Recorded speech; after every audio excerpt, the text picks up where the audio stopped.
காப்பாற்ற மாட்டாரா, முருகன் நம்மளை காப்பாற்ற மாட்டாரான்னு கேட்கும் போதெல்லாம் அதற்கு நம்ம சமயம் சொல்லக்கூடிய ஒரு விடை என்னன்னா, இறைவனை தேடி போங்க, முருகன்கிட்ட போய் நில்லுங்க, அவன் காலில் போய் விழுங்க. கந்தனுடைய காலில் விழுந்தா எந்த கவலையும் இல்லாமல் நம்மளை காப்பாற்றுவான் அப்படிங்கிறது நம்ம இன்னைக்கும் கண்கூட பார்க்கக்கூடிய சத்தியமான உண்மை.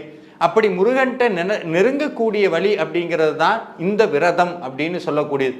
பொதுவாகவே என்ன சொல்லுவாங்க, சாமிக்கு விரதம் இருங்க நல்லா இருக்கும் அப்படிம்பாங்க, நல்லா ஆயிடும்னு சொல்லுவாங்க.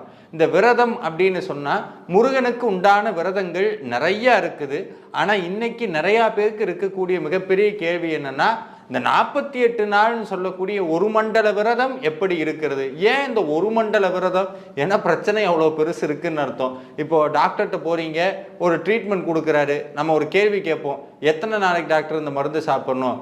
நோயோட தீவிரத்தை பொறுத்து மருந்தை படிப்படியாக குறைச்சிட்டு வரலாம், 10 நாள் 20 நாள். அப்போ நம்மளுடைய கர்ம வினை ரொம்ப ஜாஸ்தி